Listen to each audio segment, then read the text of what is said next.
اچھا جی، صبر کرنے والوں کے لیے 3 بشارتیں بڑی قرآن مجید کے اندر پیاری ہیں۔ فرمایا اولئک علیہم صلوات من ربہم ورحمہ واولئک هم المہتدون۔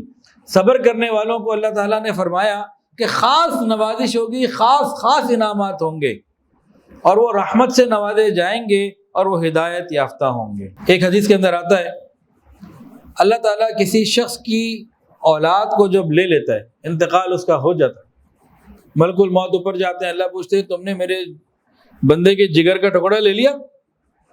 کہ یا رب لے لیا۔ اس نے کیا کہا؟ اللہ اس نے تیری تعریف کی اور کہا انا للہ و انا الیہ راجعون، صبر کیا اس نے۔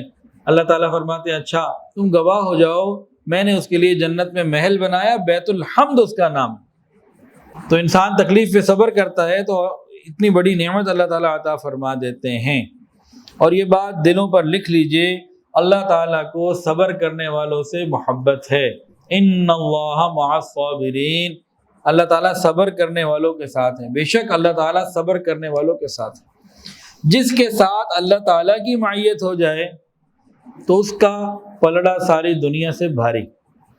کوئی عام چھوٹا موٹا افسر، کوئی کمشنر، کوئی گورنر، کوئی جناب وزیر اعلیٰ کسی کو کہے جناب میں تمہارے ساتھ ہوں، تم نے فکر نہیں کرنی، کوئی مسئلہ ہو میں تمہارے ساتھ ہوں، کیسے سینہ چوڑا ہو جاتا ہے۔ ادھر تو احکم الحاکمین فرما رہے ہیں صبر کرنے والوں کے ساتھ ہوں۔ ہم صبر کرنے والے تو بنیں۔ ویڈیو کے نیچے سبسکرائب کے بٹن پہ کلک کریں، بیل کے آئیکن پہ کلک کیجئے تاکہ ہر نئی ویڈیو کی نوٹیفیکیشن آپ کو مل جائے۔